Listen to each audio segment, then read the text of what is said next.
Bank में job लेनी है या इंश्योरेंस कंपनी में जॉब लेनी है। अगर आपको बैंक में जॉब लेनी है, अगर आप इंश्योरेंस में जॉब लेना चाहते हैं, तो आपको इन दोनों के सिलेबस के बारे में अच्छे से पता होनी चाहिए दोस्तों। इसके नोटिफिकेशन के बारे में पता होनी चाहिए कि अगर 2025 में बैंक एग्जाम के नोटिफिकेशन आते हैं या इंश्योरेंस एग्जाम के नोटिफिकेशन आते हैं, तो बैंक एग्जाम के नोटिफिकेशन में क्या क्राइटेरिया रखा जाता है, इंश्योरेंस एग्जाम के नोटिफिकेशन में क्या क्राइटेरिया रखा जाता है, इसके सिलेबस क्या होते हैं, इसके सिलेबस क्या होते हैं दोस्तों। तो हम सभी बातें करेंगे, सभी चर्चाएं करेंगे। जब तक आप इस वीडियो को शेयर करिए, लाइक करिए, चैनल को सब्सक्राइब कर लीजिए और हमारे साथ बने रहिए। आज के इस क्लास में जो आप उपस्थित हुए दोस्तों, ये बात जानने के लिए दोस्तों कि बैंक एग्जाम के नोटिफिकेशन एंड उनके सिलेबस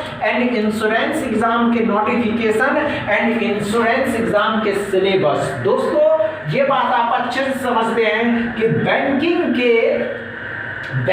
के एक वर्ष में जो सेंट्रल लेवल एग्जाम होते हैं, जो सेंट्रल लेवल एग्जाम कंडक्ट कराए जाते हैं 6 बैंक एग्जाम में दोस्तों, 6 बैंक एग्जाम है। दूसरी बात दोस्तों, इंश्योरेंस में सबसे अहम, अगर किसी नोटिफिकेशन का बच्चों को इंतजार रहता है नोटिफिकेशन का, तो उसका नाम है दोस्तों LIC। ये 3 ऐसे नोटिफिकेशन LIC में आते हैं दोस्तों, जो कभी 2023 में देखा गया था, अब तक इसके नोटिफिकेशन नहीं आए। लेकिन इस पे एक अपडेट आया है दोस्तों कि AAO के जो इसके नोटिफिकेशन है, AAO के जो नोटिफिकेशन है दोस्तों, एडमिनिस्ट्रेटिव असिस्टेंट ऑफिसर के जो नोटिफिकेशन है, इसके एग्जाम जुलाई में कंडक्ट कराए जाएंगे। ये बात समझ में आए दोस्तों। हम बैंक एग्जाम की बात कर रहे हैं दोस्तों। अगर बैंक में देखा जाए तो सबसे पहले जानते हैं कि IBPS के द्वारा RRB PO एंड इसके क्लर्क एग्जाम की तैयारी बच्चों करते हैं। और कुछ ऐसे एस्पिरेंट हैं जिनका एग्जाम 1 नंबर 2 नंबर से नहीं निकल रहा है, तो वे भी इस एग्जाम की तैयारी करते हैं। और कुछ न्यू एस्पिरेंट होते हैं दोस्तों, जो इस बैंक एग्जाम की तैयारी करते हैं और वे ये सोचते हैं दोस्तों कि अगर हम बैंक एग्जाम की तैयारी कर रहे हैं, तो क्या इंश्योरेंस एग्जाम अपने आप क्वालिफाई हो जाएगा या इसकी तैयारी हो जाएगी दोस्तों। अगर हो जाएगी तो हम बात करते हैं LIC में जो नोटिफिकेशन आते हैं, LIC AAO ADO and LIC में जो आता है AAA असिस्टेंट दोस्तों, असिस्टेंट के इसमें आता है GIC, इसमें आता है दोस्तों सेबी दोस्तों, इसमें आता है NABARD। ये दोस्तों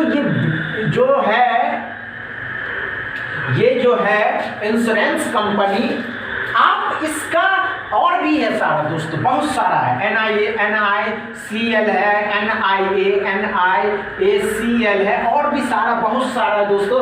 आप इतने सारे इंश्योरेंस कंपनी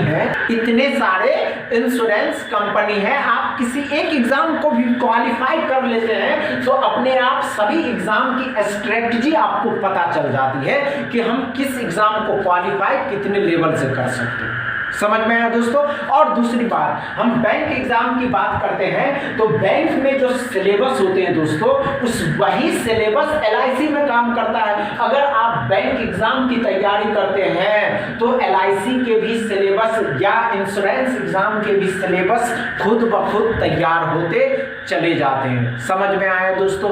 इतनी बातें समझ में आएगी नहीं दोस्तों, हम इसकी दूसरा पार्ट भी लेकर के आएंगे। जब तक के लिए इतना ही दोस्तों। कुछ प्रॉब्लम है, वीडियो अच्छा लगे तो शेयर करिएगा, लाइक करिएगा, चैनल को सब्सक्राइब कर लीजिएगा। थैंक यू दोस्तों।